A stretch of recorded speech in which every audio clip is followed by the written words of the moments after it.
इस कहानी के लेखक हैं लावण्य कुमार। पूर्णिमा की रात थी वो, जब चांद अपने पूरे शबाब पर था और आसमान किसी आईने की तरह साफ था और तारे टिमटिमा रहे थे। इसी खिलखिलाती चांदनी में वटवृक्ष के नीचे बैठा एक नौजवान गले में कंकालों की माला पहन एक लाल घेरे में तप कर रहा था। वो तप में इस कदर मगन था कि उसे अपने पास से गुजरते हुए एक काले नाग की सरसराहट का एहसास भी नहीं हुआ। उसके मंत्रों के बुदबुदाने पर विराम लगा जब एक यक्षिणी उसके सामने प्रकट हुई। तुम पिछले 3 माह से मेरी तपस्या कर रही हो। मैं तुम्हारे तप से प्रसन्न हुई। बताओ, क्या चाहते हो तुम? अजय और अमर होना चाहता हूँ मैं। अमर तो स्वयं ब्रह्मदेव भी नहीं कर सकते, तो भला मुझ जैसी यक्षिणी तुम्हें कैसे ये वरदान दे सकती है? परंतु मैं तुम्हें ये खंजर और अदृश्य होने की शक्ति प्रदान कर सकती हूँ। जब तक यह खंजर तुम्हारे पास रहेगा, तुम्हें कोई पराजित नहीं कर सकेगा। यक्षिणी के जाते ही उस नौजवान के हाथ में वो खंजर अपने आप ही जा पहुंचा और उसकी आंखें लाल रंग से जगमगा उठी। सबसे शक्तिशाली, सबसे भयंकर शिकारी शंकर, शिकारी शंकर।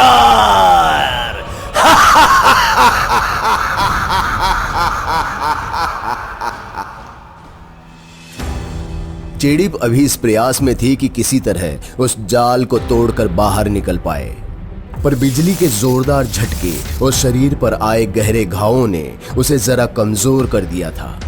पिछले भाग में दिखाया गया वो शख्स जिसने चेड़िप को इस कैद में डाला था, उसके सर पर हाथ फेरने लगा, मानो जैसे एक कसाई अपने शिकार की बलि देने से पहले उसे सहलाकर मन बहलाना चाह रहा हो। यह आदमी कोई और नहीं बल्कि वही शिकारी शंकर था, जो एक खूंखार शिकारी होने के साथ साथ यक्षिणी का साधक भी था। अब खड़े खड़े मेरा मुंह क्या ताक रहे हो? इसे अंदर फिकवाने में मदद करो। शंकर और उसके बचे हुए 4 आदमी काफी सावधानी से ट्रक में डाल ही रहे होते हैं कि महेश ऊपर से कूद उसके आदमी को बीच से चीर उसके शरीर के 2 टुकड़े करते ही वहां से आंधी की तरह गायब हो गया। ये देख शिकारी भी कुछ दंग सा रह गया, क्योंकि उसने सपने में भी नहीं सोचा था कि उसका सामना आज 2 खूंखार जीवों से होगा। बहरहाल उसने अपना होश संभाला और अपने आदमियों को हुक्म दिया, सब लोग पेड़ों की तरफ देखो, वो ऊपर से ही हमला करेगा। कोई भी आवाज आए तो बिना सोचे गोलियों से भून देना साले को। सभी शिकारी एक दूसरे से कुछ कदम की दूरी पर अपनी बंदूक पेड़ों की ओर ताने हुए खड़े थे कि तभी एक शिकारी को अपनी ओर सूखे पत्तों पर किसी के चलने की आवाज सुनाई दी। उस शिकारी ने आवाज के दिशा में धुआंधार गोली चलाई, जिसके चलते महेश जोर से जमीन पर जा गिरा। महेश को मरा हुआ समझ जैसे ही शिकारी उसकी लाश को घसीटने उसके पास पहुंचा, तो महेश को जमीन पर मुस्कुराता देख उसके होश ठंडे पड़ गए। इससे पहले कि वो अपने साथियों को आगाह कर पाता, महेश ने उसे गर्दन पे काट उसके खून का कतरा पिया और उसका सर धड़ से अलग कर शंकर और उसके बाकी आदमियों की ओर फेंक दिया। अपने साथी का सर देख शंकर के बाकी आदमी भी वहां से भाग खड़े हुए। शंकर बिना अपने आदमियों के अब जरा असहज महसूस करने लगा। उसे समझ नहीं आ रहा था कि वो एक मायावी जीव का सामना कैसे करेगा, पर उसने ये असहजता की शिकन अपने माथे पर नहीं आने दी और अपनी आवाज में दम भरकर महेश को पुकारते हुए बोला, तुझे क्या लगता है मैं तेरी इन बचकानी हरकतों से डर जाऊंगा? अपनी इस साथी का भला चाहता है तो निहत्था बाहर आ जा, वरना इससे। महेश हालातों के हाथों मजबूर था, पर फिर भी उसे एक तरकीब सूझी और कुछ देर बाद वो नजर झुकाए शिकारी शंकर के सामने आ खड़ा हुआ।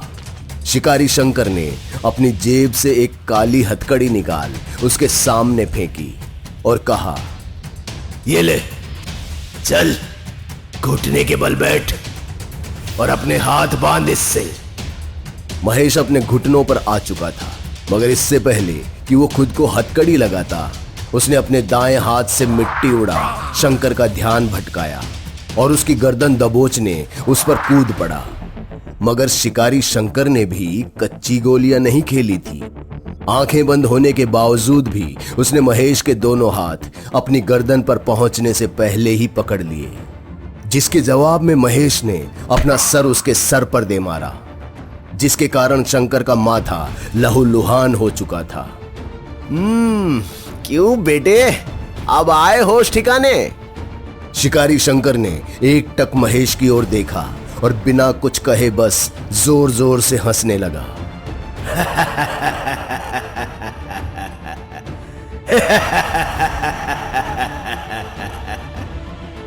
मरने से पहले आदमी ऐसे ही पागलों की तरह हरकतें करने लगता है।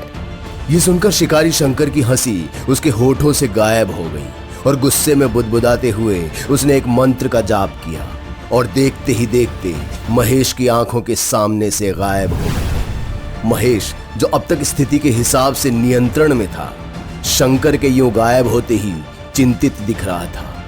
महेश ने अपनी नजरें चारों ओर घुमाई तो दूर दूर तक कुछ नजर नहीं आया।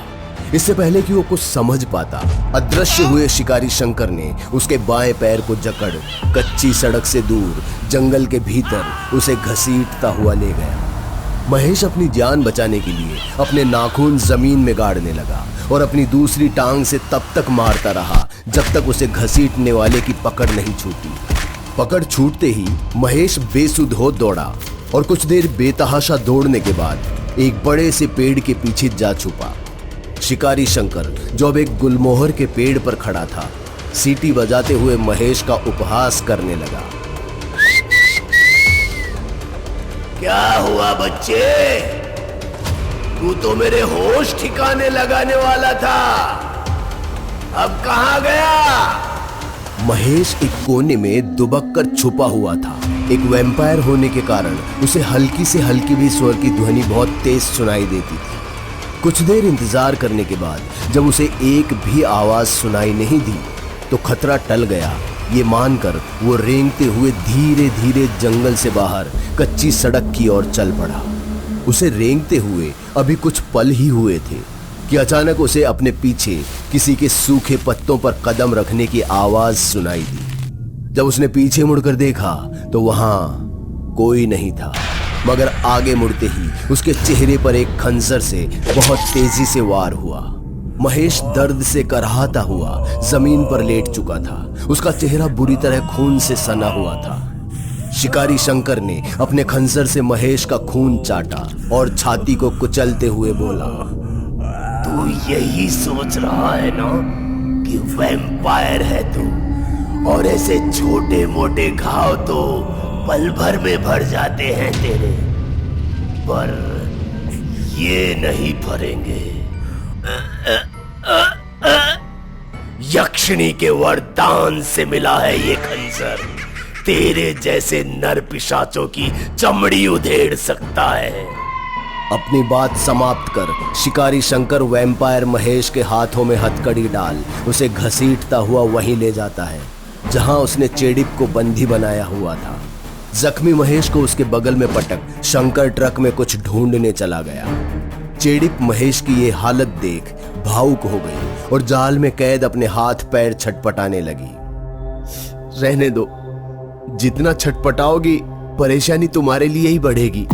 बस एक बार मुझे इस गिरफ्त से आजाद होने दो, फिर हम दोनों की इस हालत के लिए इसे वो सजा दूंगी जो ये कभी नहीं भूलेगा। ये नामुमकिन है। उसे यक्षिणी के वरदान से एक ऐसा खंजर मिला है जिससे मेरे चेहरे की ये हालत हो गई है। अरे ये मैंने पहले क्यों नहीं सोचा। रेशमा सुनो, मेरी तरफ देखो। उस शिकारी के आते ही तुम्हें उसका ध्यान भटकाना होगा। तुम क्या करने वाले हो महेश?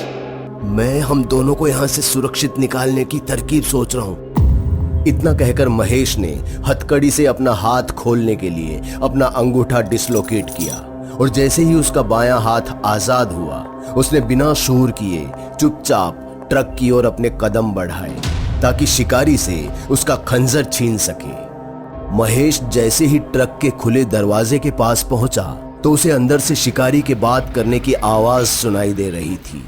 जो बेशक अपने लिए मदद बुला रहा था। महेश को ये सही मौका दिखा और वो एकदम से ट्रक के अंदर कूद पड़ा। शिकारी का खंजर छीन उसने अपने नाखून से उसकी गर्दन को कुरेद दिया। कोई रास्ता न होने के कारण शंकर ने वही मंत्र बुदबुदाया और फिर गायब हो गया। आखिरकार महेश ने एक बेहद खूंखार और ताकतवर दुश्मन पर जीत हासिल कर ली थी। महेश खंजर लेकर ट्रक से बाहर आ गया और उससे उसने चेड़िप का जाल काट उसे बाहर निकाल लिया। चेड़िप बुरी तरह से घायल थी, इसलिए महेश ने उसे सहारा देकर उठाया। महेश और चेड़िप धीरे धीरे हवेली की ओर बढ़ ही रहे थे कि अचानक महेश की सांसें उखड़ने लगी और उसकी छाती से खून की धार निकलने लगी, जिससे उसकी कमीज एकदम सुर्ख लाल हो गई। शिकारी शंकर, जिसे महेश ने पंजा मार भागने पर मजबूर कर दिया था, वो एक बार फिर लौट आया और महेश की छाती के आर पार एक नुकीली शाख घुसा दी। इतना ही काफी नहीं था तो उसने एक मंत्र का जाप किया, जिससे महेश की रूह उसके जिस्म से निकलकर शंकर की बोतल में कैद हो गई। आज इसे लिए जा रहा हूं, बहुत जल्दी तेरे लिए भी लौटूंगा। आखिर तुम दोनों की आत्माओं की बलि से ही तो मेरा अमर होना लिखा है।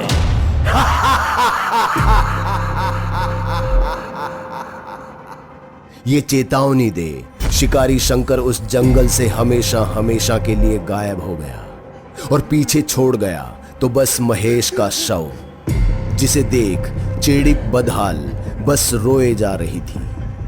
क्या चेड़िप शिकारी शंकर को पकड़ पाएगी? क्या वो बोतल में बंद महेश की आत्मा को वापस ला पाएगी?